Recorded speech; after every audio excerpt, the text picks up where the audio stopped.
Welcome to another episode of Hiring and Empowering Solutions podcast. My name is Molly McGrath, and I am the founder of this Office Altering podcast.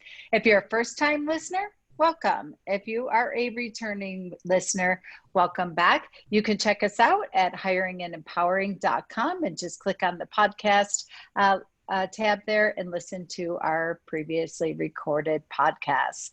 I am so excited about today's guest. Hi, JoAnn. Thanks for being with us. Glad to do it. Yeah, so I can't wait to take everyone through kind of the COVID journey, if you will, since March of 2020. We're sitting here in November 2020, and who in the world would have imagined that we were still dealing with this global pandemic, number one. But number two, I'm here in Denver, Colorado, and my daughter's school just got shut down yesterday. Last night we got the email at 7:00 at night, and they're like, we'll revisit it after Christmas if you guys are going to come back. I mean, there's talks of shutdown again.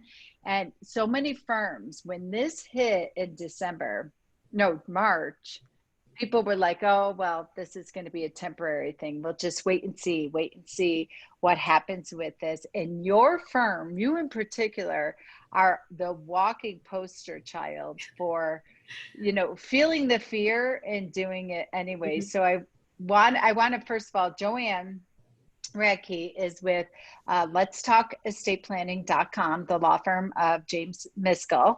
You can check them out. We'll have them in the show notes. You can see all the amazing stuff they're doing with virtual workshops and blogging and things of that nature. But JoAnn, I said, how do you want me to introduce you? I've been working with this firm for so many years, one of my favorite firms to work with. She's like, I don't know. I'm everything. I'm client service coordinator. I'm professional law firm administrator. I'm jack of all trades, right? That's right. And you've been with Jim for how long now? 5 years. 5 years. Wow. 5 years. So the pandemic hits in March, and I'll never forget, because we had one of our coaching calls. We're like, what do we do? How our clients are elderly. They don't understand technology. JoAnn, you even were like, I've never used Zoom before. How do I handle Zoom? And, Jim, really, truly, for many, many years, we were doing our coaching calls on the phone. Right. And even that's shifted to doing them on Zoom and things of that nature. So I would love for our listeners, especially our client service coordinators, our administrative assistant listeners, to really take away from today's podcast what it means to kind of pivot in the middle of a pandemic, number one, or any time, but also to understand what it means to feel the fear, feel the uncertainty, feel the unknown of you. Not only have how are we going to operate internally inside our law firm, but how are we going to educate and take the fear out of our clients in regards to versus rolling up in the proverbial ball, which many law firms did. And they're like, we're just going to shut down until this thing passed. Can you imagine if that was a mindset? We couldn't do it.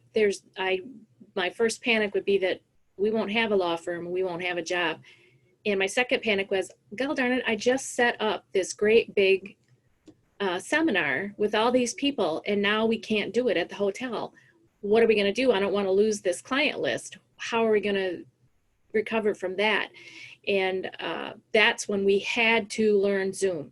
There was no choice. So Jim and I kind of are self-taught anyway for a lot of things. So we just started, he talked to you right away. Then I opened up a free Zoom account and I practiced at home because my husband does a lot of this stuff and he had to change the whole way he was doing everything. So we kind of practiced together using different formats to learn how to do this. And at least, because you have to appear confident when you're doing it, even if you're like, I hope this doesn't happen. I can remember one of the first ones we did because you could not buy a camera and my desk did not have a camera. So, all right, going to use my phone. We can do this. My phone tipped sideways and I didn't realize it. And so I was doing part of my intro to one of the Zoom seminars sideways until I had somebody doing comments across the bottom ask me a question. Is anybody else seeing her sideways? And so then I apologized to everybody, just like I would be in a room.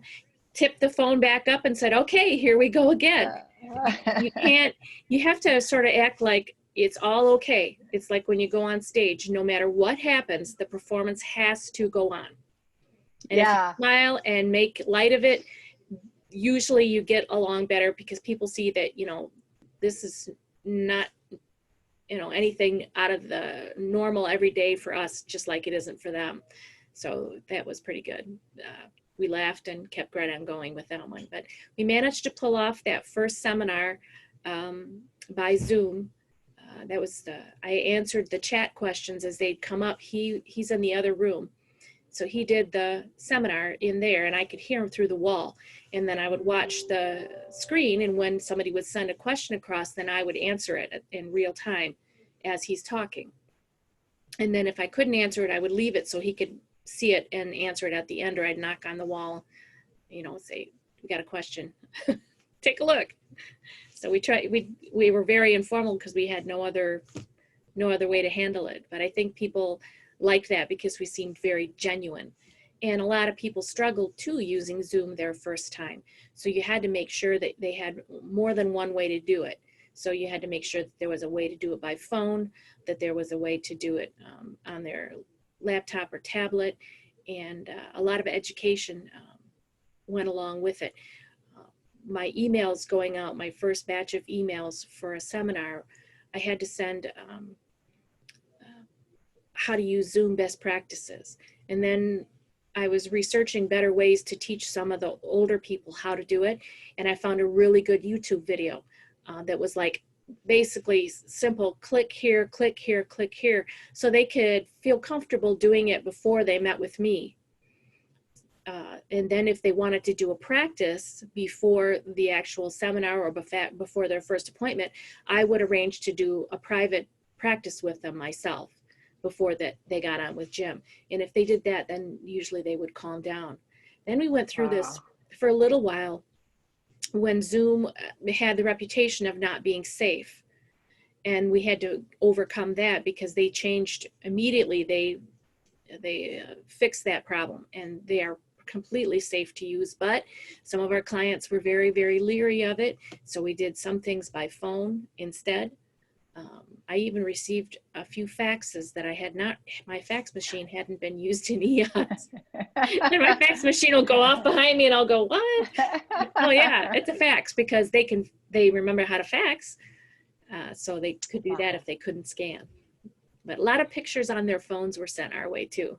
Sideways, everything else to get whatever, however we got information back, we would just be satisfied with it. And tell them, you know what, we will figure out a way to get it back, don't worry. So that was one of the biggest challenges, is we can teach ourselves, but teaching them was a little bit more challenging. Yes. You know what I love the most about this story, and I really want our attorneys to listen and our team members to listen to. You set up your first in the room seminar, you have a hotel, what have you. The pandemic hits. And then most attorneys would freak out and say, let's cancel it. And their team member would say, okay, the boss is the boss. They get what they want and they must know better. And technically, a workshop is a marketing event, which wouldn't be your quote unquote job to worry about. And you're like, I don't know Zoom. I don't know all this technology. But what I love is you were like, no way, Jose. We're doing this. We're going to either have our phone sideways. It's going to be wonky, but we're going to show up and we're going to do this. And I love, because knowing Jim and knowing you and knowing many other law firms, most attorneys' knee-jerk reaction would be like, oh, let's just cancel it, because everything's shut down. There's no other solution. You didn't allow for that. No. You were like, we're going to figure this out. Because we can't stop. We could not stop. And if we did, we would have, that's our biggest way of bringing clients in. And I had such a good, strong group of people coming to that particular one. I didn't want to lose those contacts. So we had to find another way. So you find another way. I remember, you know, we're testing out the Zoom. Like you said, I think at one point we came up with Zoom instructions. You're like, nope, not good enough. I'm digging on YouTube. I'm going to find the best video. We kind of strategize. You're like, all right, I'm going to work the phones. You know, I was at your first workshop and we kind of, I'm like, all right, I'll help with managing the chats or what have you. That happens. And Yep. then you guys do it again. Now, next thing you know, Jim's got a microphone attached to it. Now he's got a whiteboard behind him. He And does. the And we knew. evolution, Yeah. you do. We knew in the beginning that we couldn't do it ourselves. And we called on you right away because we weren't going to give up. But we knew we needed help. And we were so grateful to have you to walk us through that first one. We knew it was going to be tough. We all talked about that. It was going to be a little wonky, this first one. And I was so grateful to have you on with me just to make me feel more comfortable and to walk me through it. But it went well. And then my husband finally found me a camera and a microphone of my own. So now it's like, oh yeah, I got everything I need. You know, and I cannot stress this enough. So that happens. And let's take this quote unquote marketing piece, lead generation piece of it, that technically is not even, you know, that it's a marketing initiative that you've really taken on. And then I'm on a coaching call with Jim a couple weeks ago, and he had to have some facial procedure done through his dermatologist and couldn't be on live on the camera. This is what I love. He's like, oh, wait, check this out. Guess what JoAnn did again? And then he tells me, I'm like, oh my God, I have to interview her on my podcast, because you went from what the heck is Zoom and how are we going to get our clients and consistently do it. Now you've done millions of them between now and the start of the pandemic. So we come up with a new challenge. We still got the pandemic. We still have virtual workshop. Now we have an attorney that has to be on camera. And right now he's going through a dermatologist procedure and doesn't really want to be on camera, but we don't want to cancel the workshop. Share with us what you bring to the table now. I said, well, we have the recorded one, right? And he's like, well, yeah. And I said, well, can we play that as if it were live? If I come on and introduce and talk like I normally do at the beginning, and then we hit it right at the start and run it, and I still answer the questions online, they'll never know that it wasn't live, because he was very careful for the recorded ones to never say a date or a time of year.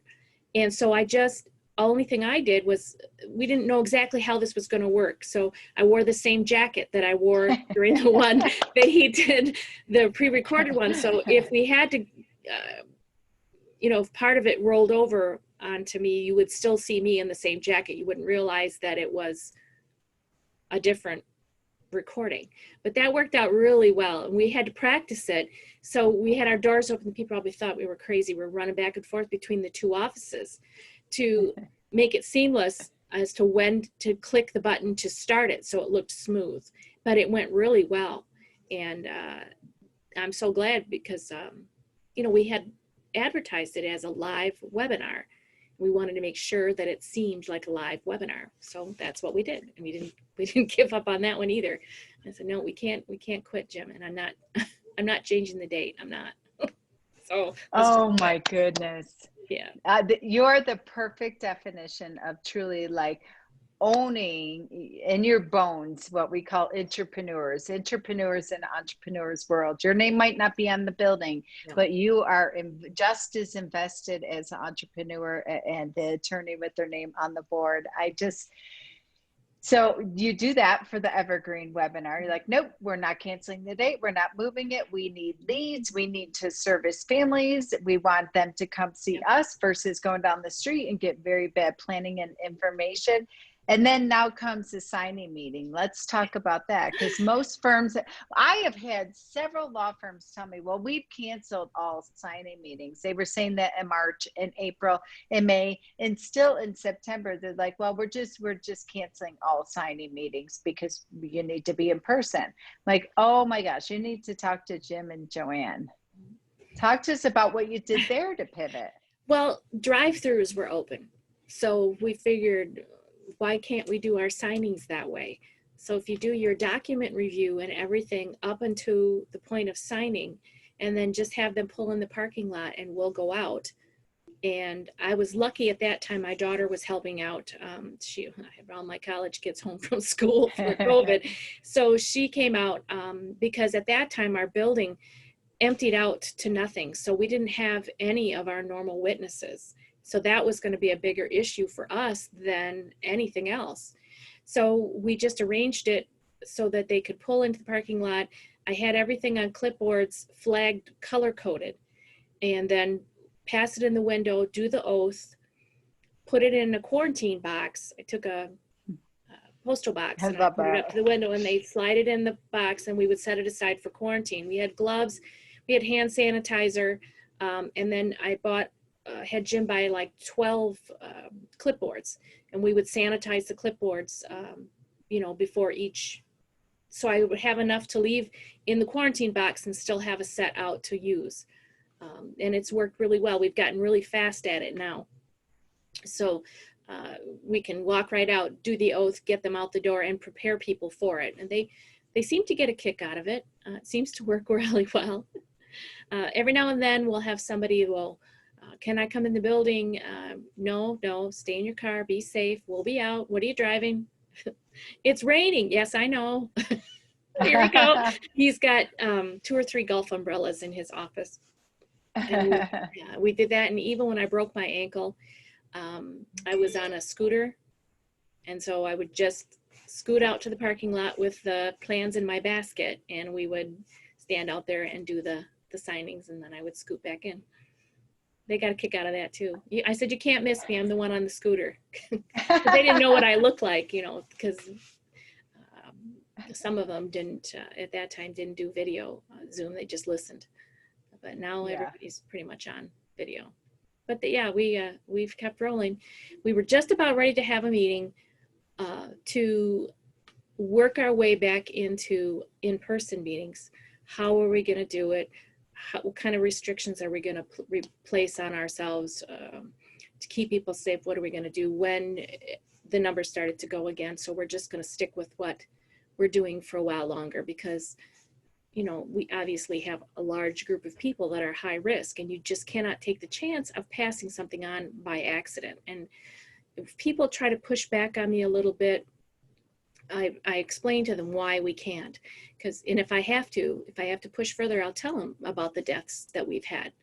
And there's nothing worse than getting that call from that they've lost a parent, they've lost a child to COVID. We just won't take that chance. Yeah. So you are the definition, JoAnn, of unstoppable, right down to scooter and going out in the parking lot in the pouring rain. And I love the quarantine box. I remember you were talking about, you're like, well, they have drive-throughs. And at one point, Jim was calling them drive-bys. I'm like, we're like, no. No. We got to say drive-through, drive outside. Yeah, it's if we get snow, that'll be a challenge, but I'm sure we'll manage it. Yeah. Just like we did. Yeah. You are so what would be your advice for law firms, small solo law firms such as yourself, where you hear from the attorney time and time again? I know you don't with your attorney, but definitely I have client service coordinators and support team all the time calling us, and we'll talk to them on the phone. They're like, well, we canceled that because the attorney said so. We didn't do that because the attorney wasn't ready. Or so often where people are stuck like in this employee mentality of whatever the boss says, we do. And I always hear from attorneys, geez, I wish I just had somebody to tell me what to do. I wish, I think employees assume they own a business. They went to law school. That is no small feat at all. And they have their name on the building. So they must know all the answers. They must know that. And then on the flip side, I'll hear from the attorney, I wish my team would push back in an honest, well, respectful way and be like, we're going to lock arms. We're going to do this together and infuse, because a lot of times the attorneys are saying, shut it down or let's not do this, because in the back of the mind, they really really are thinking of the impact on the employees. They know anything that happens on the front lines has a trickle down effect to the employees. So what would be your advice to employees or even the attorney that's sitting on either side of the fence, like, I'm going to shut everything down because I know it's going to impact our employees, or for the employee that constantly has their attorney shutting down stuff when there's a hiccup, you know, whether it be a pandemic or, you know, whatever it was, 2008, there's always going to be something and some reason to excuse it. We're not 100% ready. What would be some tidbits you would leave for our listeners? That sometimes they need to hear that it's okay to not be perfect. They somehow feel that whatever they do, they have to be perfect. And I told Jim, I said, these aren't going to be perfect meetings. They aren't going to follow the same rules and guidelines that you had when you did in-person meetings. I said, it's going to be a little bit different. So the closing isn't quite the same. And he would get frustrated because it wasn't the same closing. And I said, well, then we just have to adapt. It's just not going to be the same closing. It just isn't. It's okay for it to be rough. It's okay if we don't close the first 5 that you do. You're going to get better and better at it. There's a learning curve with any change. And sometimes I think the attorneys are afraid of that learning curve. I'm afraid of that learning curve. But yeah, you have to fight through it and realize that every time is a practice. Every time you're going to get better. Even small things like, it's very hard for me not to look you in the eyes when we're talking. To remind myself to look up at the camera. Small things like that. You have to teach yourself to do that. You get better at it every time. Using the whiteboard behind and remembering how to turn to make sure they can see the board. How to make sure that you take a picture of it before you wipe it so that I can send it to the client. Yes, it's going to be a little bit more work on me. So maybe we only do 2 new initial appointments a day instead of 3 or 4, because you need that extra time to recover from one, basically, before you move on to the next one. So what do you need to do differently? Well, I need to take a picture. I need to adjust my contract to make it a PDF so we can send it instead of just having the Word document that I zip off and give to somebody. How are we going to arrange the next appointments? Do we go ahead and stick them on the calendar? Do we wait? What do we do? And I said, sometimes, Jim, just feel it out. If it feels like they aren't ready to set that next appointment, then let it go and turn it to me and let me follow up. It's okay to let me follow up with them. I'm going to have to. It's just the way it's going to be. And we had to work things out. So now he knows. He tries very hard to set all the meetings at the initial, even if they don't give us money right away. And that was a real concern too. How are we going to collect money? And I couldn't understand why that was a bother. We take a credit card regardless of whether it's in person or whether I get the number over the phone or whether you take the number at the meeting. It's the same process. Just relax and ask for the money like you normally would, or have me ask for it. I'll call. Whatever, we're going to get that money. Just, if you can't ask, let me ask. I'd have no problem asking. So, what I love about what you're saying is, like, he would project or, you know, present the objection. Well, how are we going to blah, blah, blah. And you're like, you would pull it out of him of walk me through the objections. What are the challenges? No, this is how we always collect money. Well, now if you don't feel it, then pivot it to me and then I'll figure it out. And through the way, because you kept showing up, you didn't shut down, you kept trying it, knowing, giving everyone full permission, including the clients, like for them to see your camera sideways versus whatever way, they're like, oh my gosh, they're human too. And you laugh at yourself and you make a joke about it and you're like, all right, now let's keep going. And through your process, I know that you guys have even figured this out of just like, all right, now our signing meetings used to be what, an hour and a half, and now they're 15 minutes? 15 minutes to a half an hour, depending if they want to chit chat. Yeah. So through this pandemic, and I think you even said it at the beginning, is that now you're even refining your systems, and you're being able to really be efficient and effective and leverage what it is that you do, and figuring out where you have opportunities to be more efficient and effective while pivoting your process. One of Through the it too. big things that we started doing that was really important for us, um, because I started working from home more, especially when I broke my ankle. And so Jim said, we've got to have more face-to-face time with Laura and me and Jim. So we do a meeting every morning that Laura works for about a half an hour. And at first we were doing them for an hour because we needed to talk to each other. And it was his idea. He said, let's set up a Zoom for the three of us every day at a certain time, like a team meeting to get going, because that was hard. There were so many things to talk about that weren't normal. It wasn't just drafting questions, and it wasn't just who needs to answer this or who needs to fix this. It was, we needed to talk to each other to have the human connection and to also talk about difficulties that we were having doing things a new way. And we still now, about 3 times a week, we'll do it, about a half an hour every day. So I'll work from home in the morning, we'll do our team meeting, and then as soon as the team meeting's over, then I'll get in the car and drive into the office and finish my afternoon there if I need to. And other days I just work the rest of the day from home. But that connection that you have to have with your team is more important than it ever was before. Once a week or twice a week was not enough in the beginning, especially. And what I, yeah. And I love it that you're doing these daily huddles, or, however many times a week. They first started out as an hour.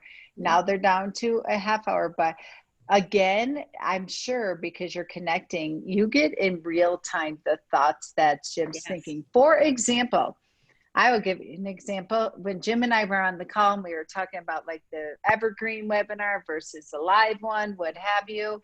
And, through that, we were ready to kill the evergreen one. And you came in, you're like, no, this is what's working. So often, I think when you have the daily polls, it gives everyone the opportunity to kind of puke out what they're thinking about, what they're fearful of, what they're maybe emotional about, but don't have any real life data attached to it. And in real time versus making a decision because there's no talking to or anything, you're able, Jim and I are like, oh my gosh, we almost sunk the ship with that decision if JoAnn wasn't in there. But I would assume in that time, the three of you get the opportunity to talk about what you're fearful of, where you're jammed up, what you're thinking, and then talk each other off the ledge, right? That's exactly what happens. And then if one of us doesn't have a way to figure out a way to fix the problem, then somebody else does.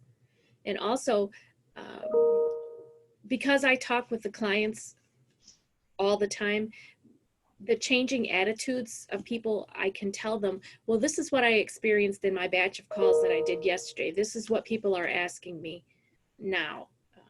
And it helps prepare them when they do the design meetings and the document review. They kind of get a feel for what I'm experiencing from the client when I follow up with them. And also from the attitudes for the evergreen, when I call, what are people asking me? What do they want to know? What is their attitude toward it? It gives them a feeling for what I'm facing, because making those calls sometimes can really get you down. Yes. Oh, yes. Yeah. But even I like the other strategic byproduct that is you're able to prep the attorneys before they go in the conference room with, okay, here's what you're working with Mrs. Smith or Mr. Jones, what have you. It's fresh in your mind. You're able to communicate it. They show up fully, wholly present, not only about the fact pattern of the file, but also about the human side of what they're, and even as you were talking, I'm like, what I love about that is even if you could take all the questions that you're getting or the feedback from the clients when you're talking to them and capture that, because those could be the blog topics that you write about. Those could be the different things that Jim speaks into for content creation that really will connect with the prospective clients and the clients that are on your blog list, because if one person has a question, you know, there's 10 or 20 that do. Well, one thing for admin people like me that is new in this particular situation that we're in is the attitudes of people swing much more often than they did before. So your attack has to be different. So what you've been doing might not work next week because people's attitudes about estate planning change that fast. You know, one week it's a money complaint. The next week it's a speed complaint because they can't get it done fast enough because they're worried. Others, it's a, well, I got to wait and see because I'm waiting to see what the election's going to be. I'm going to wait to see what the disease is going to do. It's constant motion, and like you feel like, oh God, you know, I've got to come up with a new strategy every other week. And that when I talk about it with them, this is what's going on. They're like, okay, well, here's what you could say, or here's what we can do, something, because I can't always think of it on my own. Yeah, I love that. Ideas. Well, and you're not waiting a whole other week for your No. weekly team meeting to bring these, where you could have really inspired clients to take action throughout it. And so there's so many different, you know, victories that come out of just this daily huddle that you have as well. Right. It's really important, and I think we look forward to it. Yeah. So what would be your imparting? What would you say, maybe just some kind of tips for feel the fear and do it anyways, and in this essence of everything has to be perfect before we go live? What would you say to the attorneys? What would you say, you know, so for what I'm hearing from a team member is create safety nets where you're talking more often, daily huddles where everybody can speak into what they have on deck, and then it also gives everyone an opportunity to speak into the whatever they're jammed up, where they're stuck, where they're fear. And so the employees, be a JoAnn is what I'm hearing, just pull it out of them of where they're stopped. 9 out of 10 times it's really logistics because they're afraid of, you know, dropping the ball. And if you can all figure out how you could do it and get all hands on deck. But for the attorney that is maybe afraid to even say it out loud, you know, in regards to why they want to pull the plug on a webinar, why they want to stop having meetings. I've heard from some attorneys that are, like I said, we're going to stop doing any more initial consultations because we have so much work. And you guys face that too, but you got resourceful and outsourced, right?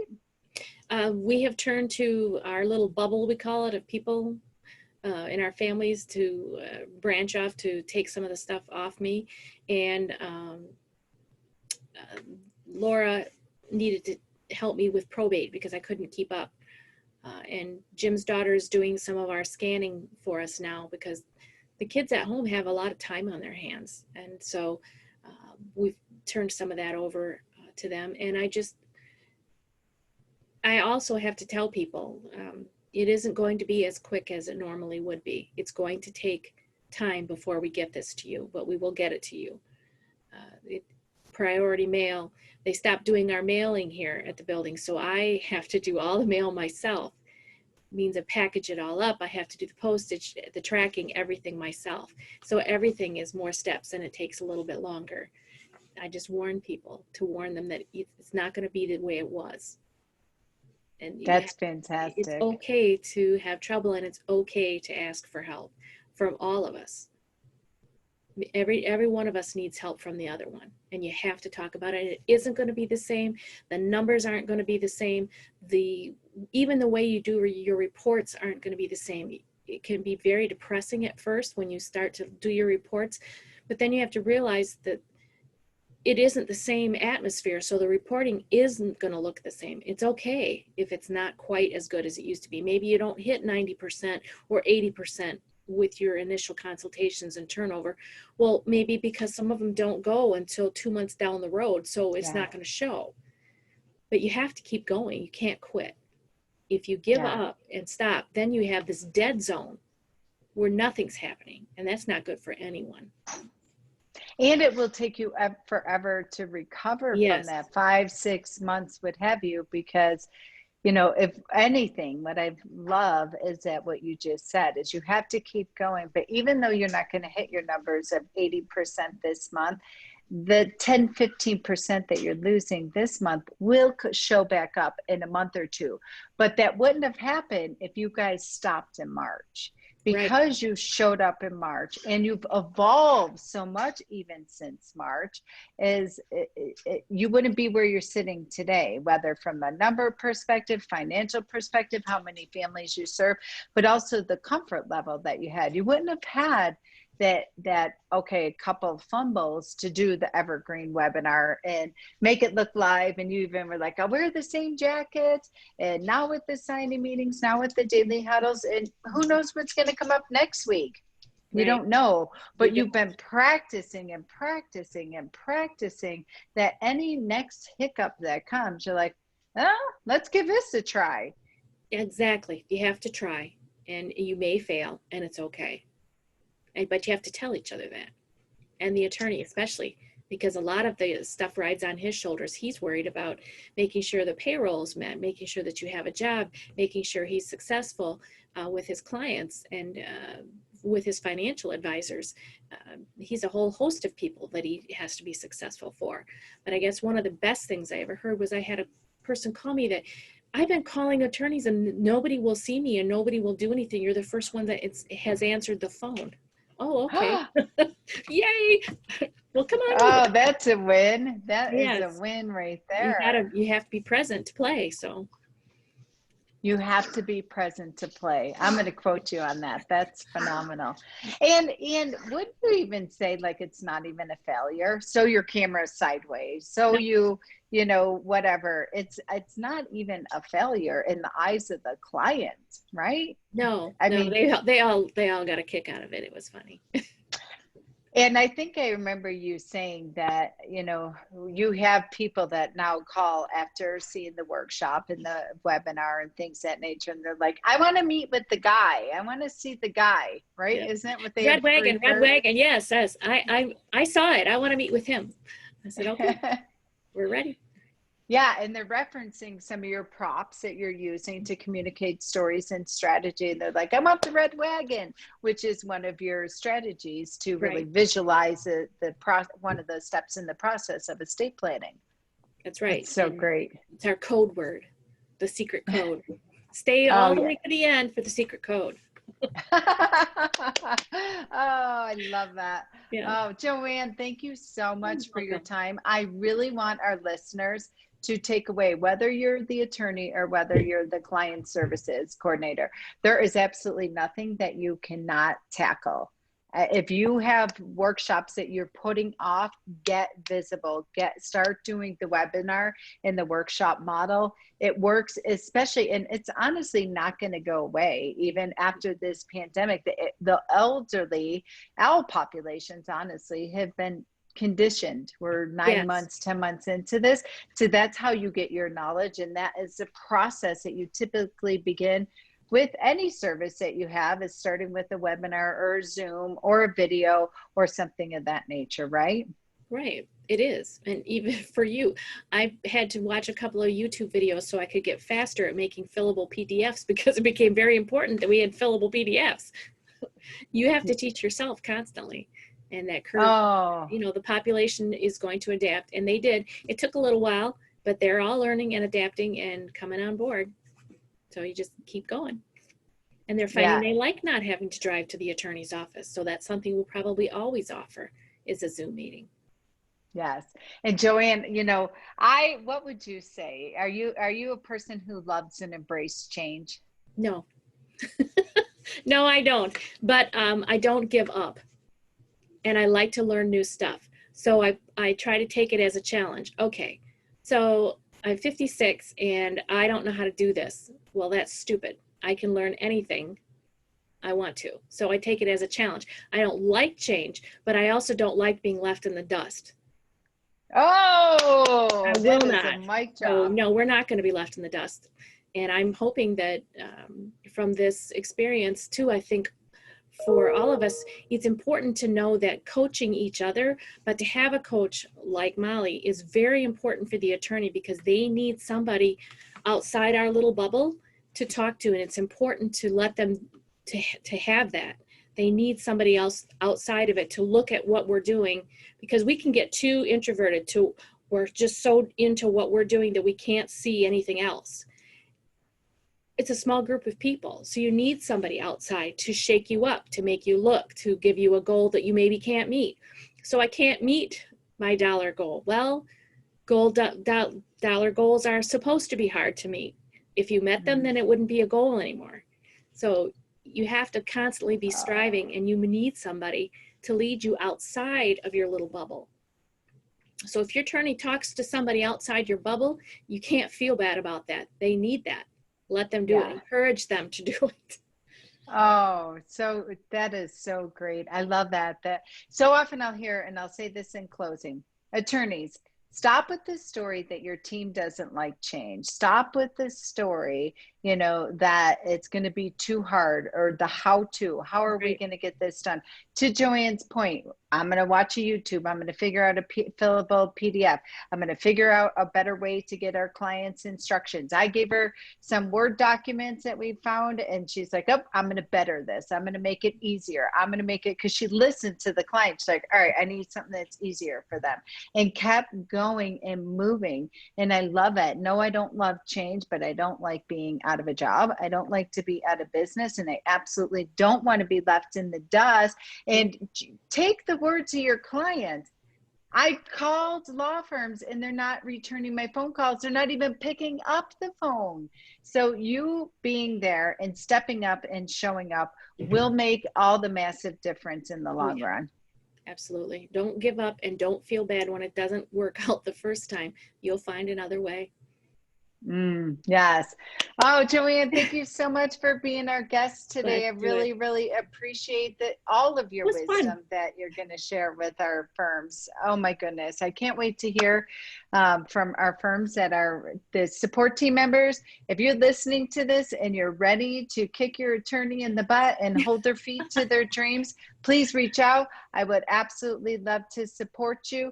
I'll share JoAnn's website and the link. You can look at their upcoming workshops, go watch one.